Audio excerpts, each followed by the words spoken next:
चलिए अभी हम लोग पढ़ेंगे इन्फिनेटिव, ठीक है ना। तो इन्फिनेटिव के रूल्स को प्रेजेंट, पास्ट और फ्यूचर में हमने डिवाइड कर दिया है। तो प्रेजेंट में यहाँ गौर से देखिएगा, प्रेजेंट में जब होता है तब क्या होगा, पास्ट में होगा तब क्या होगा, और फ्यूचर में होगा तब क्या होगा। तो इन्फिनेटिव के अंतर्गत हमें पढ़ना होगा, याद कीजिए, पॉसिबिलिटी, कंपल्सन, उसके बाद 2 प्लस v1 पढ़ना होता है, it is time plus 2 plus v1, it is time plus 2 plus v1 plus object, ये सब पढ़ना पड़ता है। तो इन्फिनेटिव में इसमें अभी पहला वाला है, जो पहला वाला है पॉसिबिलिटी। क्या है? अगर कोई सेंटेंस इन्फिनेटिव में है और इन्फिनेटिव में वो प्रेजेंट टेंस में है, तो प्रेजेंट टेंस में पॉसिबिलिटी को रिप्रेजेंट कर रहा है, तो कैसे बनाएंगे? अगर इन्फिनेटिव में पास्ट टाइम में पॉसिबिलिटी को रिप्रेजेंट करेगा तो कैसे बनाएंगे, और फ्यूचर टाइम में पॉसिबिलिटी को रिप्रेजेंट करेगा तो कैसे बनेगा? आइए हम इसको सीखते हैं। तो इसके लिए हम सबसे पहले रूल्स क्रिएट करते हैं। तो रूल्स क्या कह रहा है सुनेंगे गौर से। सबसे पहले ये कह रहा है ऑब्जेक्ट को चेंज कर दीजिए सब्जेक्ट में। बोलेंगे ऑब्जेक्ट को किसमें चेंज करेंगे? सब्जेक्ट में। उसके बाद क्या करना है? तो हेल्पिंग वर्ब लगाना है। ये प्रेजेंट में है तो प्रेजेंट वाला हेल्पिंग वर्ब, पास्ट में रहेगा तो पास्ट वाला, फ्यूचर में रहेगा तो फ्यूचर वाला हेल्पिंग वर्ब लगाए। तो helping verb according to tense and subject. Tense और सब्जेक्ट को देख लीजिए। तो पहले टेंस डिसाइड कीजिए कौन से टेंस में है, और टेंस में जाके फिर बनाइए। टेंस में सब्जेक्ट को भी देखिएगा, अगर सब्जेक्ट सिंगुलर में है तो सिंगुलर हेल्पिंग वर्ब का प्रयोग करिएगा। सब्जेक्ट अगर प्लुरल में है तो प्लुरल हेल्पिंग वर्ब का, और फ्यूचर में सिंगुलर प्लुरल रहेगा तो प्लुरल, और सिंगुलर रहेगा तो सिंगुलर, ऐसे करके। चलिए तीसरा देखते हैं।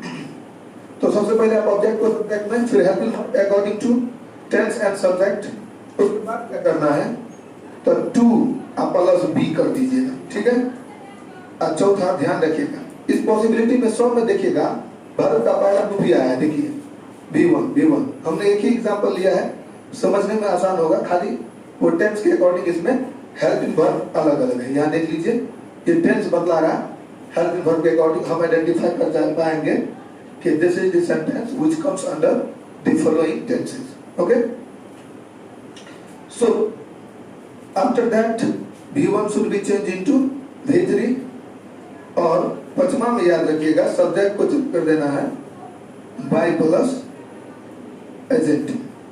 चलिए ऑब्जेक्ट को चेंज कीजिए सब्जेक्ट में। सब में क्या हो जाएगा? अ लेटर, यहाँ पर भी क्या हो जाएगा? अ लेटर, और यहाँ पर क्या हो जाएगा? अ लेटर, ठीक है। उसके बाद हेल्पिंग वर्ब, यहाँ पर जो हेल्पिंग वर्ब है तो ये प्रेजेंट टेंस में है। तो प्रेजेंट टेंस में जब इज या आर में आएगा तो आपको पता है तीन में से कोई एक ही आएगा, तो हमें पता चल रहा है इज या आर में से कोई एक लगाना है। तो यहाँ क्या लग जाएगा? अ लेटर इज, ठीक है ना। क्या लग जाएगा? A letter is. फिर यहाँ पर क्या लग जाएगा? अ लेटर वाज, सिंगुलर है। और यहाँ पर क्या लग जाएगा? फ्यूचर में याद कीजिए, अगर आई और वी रहेगा यानी फर्स्ट पर्सन रहेगा तो सेल का प्रयोग, और सेकेंड और थर्ड पर्सन के साथ किसका प्रयोग होता है? विल का।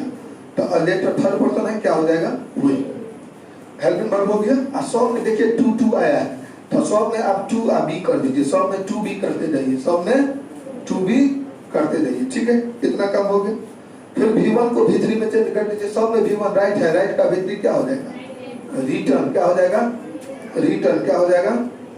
WRITTN, रिटर्न कर दीजिएगा यहाँ पर। उसके जस्ट बाद सब्जेक्ट को चेंज कर दीजिएगा बाय प्लस एजेंट में। क्या हो जाएगा? बाय मी। यहाँ पता है आई का एजेंट क्या होगा? मी। यहाँ पर क्या हो जाएगा? बाय। यहाँ पर क्या हो जाएगा? बाय, ठीक है। तो ये रूल है इन्फिनेटिव। ये इन्फिनेटिव में पॉसिबिलिटी का था। अभी इसमें हम देखेंगे पॉसिबिलिटी के बाद जो भी आगे होगा, it is time plus 2 plus v1 करके हो, या कंपल्सन वाला हो। कंपल्सन वाला भी देखेंगे इसके जस्ट बाद, ठीक है। तो ये इसको नोट करेंगे। तो ध्यान देंगे इन्फिनेटिव में ही प्रेजेंट, पास्ट और फ्यूचर किसी भी टेंस में हो सकता है, लेकिन वो कंपल्सन को रिप्रेजेंट करेगा। किसको? कंपल्सन को। तो मजबूरी को जब रिप्रेजेंट करेगा प्रेजेंट, पास्ट और फ्यूचर में, तो कैसे बनाएंगे? सिर्फ हेल्पिंग वर्ब का मोहताज है, इसीलिए मैंने तीनों टेंस का एक सेंटेंस ही ले लिए हैं। रूल्स वही रहेगा बेसिकली। ऑब्जेक्ट को चेंज करिए सब्जेक्ट में, क्या हो जाएगा? पहले तो ये समझ लीजिए कि कंपल्सन में प्रेजेंट टेंस का स्ट्रक्चर सब्जेक्ट प्लस हैज या have plus to plus B one plus object होता है। मतलब अगर कोई भी वाक्य इस स्ट्रक्चर को फॉलो करेगा तो वो कंपल्सन में होगा, और वो भी किस टेंस में, प्रेजेंट टेंस में। ठीक इसी तरह यहाँ भी अप्लाई करेंगे, अगर कोई भी वाक्य कंपल्सन में है वो भी पास्ट टेंस में, तो वो इस स्ट्रक्चर को फॉलो करेगा जो हमने लिख रखा है, subject plus had plus to plus B one plus object. फिर यहाँ पर देखिएगा फ्यूचर में कंपल्सन में अगर कोई भी बात फ्यूचर में कंपल्सन में है तो वो सब्जेक्ट प्लस शैल या विल प्लस हैव प्लस और ये टू है plus B one plus object. यहाँ देखिए ये हो गया है he has to leave this city, he had to leave this city and he will have to leave this city।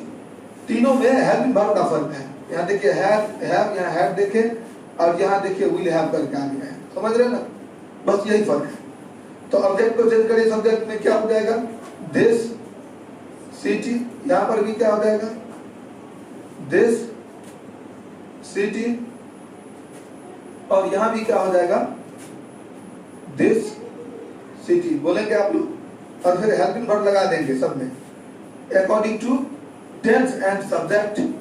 तो प्रेजेंट में है तो आपको पता है हैज या हैव आता है, तो क्या लग जाएगा यहाँ पर दिस सिटी, क्योंकि ये सिंगुलर सब्जेक्ट है तो यहाँ पर हो जाएगा हैज, क्या हो जाएगा, और यहाँ पर क्या हो जाएगा एक ही हेल्पिंग वर्ब है तो सभी के साथ हैड ही लगेगा, और यहाँ पर शैल या विल में से क्या लग जाएगा थर्ड पर्सन के अकॉर्डिंग विल। उसके बाद यहाँ पर हैव भी दे देंगे विल हैव। फिर देखिए टू बी, सब में टू आया है, आप टू प्लस बी वन उतार दीजिए, टू बी और टू बी, ठीक है।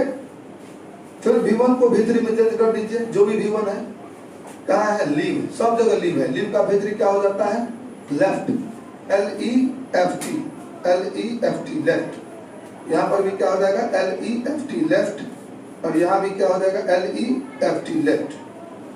सब्जेक्ट को चेंज कर दीजिए, बाय प्रेजेंट में क्या हो जाएगा, सब्जेक्ट ही है तो क्या हो जाएगा बाय हिम, और यहाँ पर भी क्या हो जाएगा बाय हिम। सब जगह सेम ही होगा क्योंकि हमने सब्जेक्ट सेम ही ले रखा था, आप चाहे तो अलग अलग ले सकते हैं, कोई दिक्कत नहीं है। समझ में आ गया। इन्फिनेटिव्स का और भी रूल है, it is time plus to plus B one ऐसे करके आ जाएगा, it is time plus to plus B one plus object करके आ जाएगा। तो कैसे बनाएंगे, एग्जाम में इस सबसे प्रश्न बहुत बनता है, ठीक है, इसको नोट करेंगे और आगे वाले हम अगले क्लास में डिस्कस करेंगे।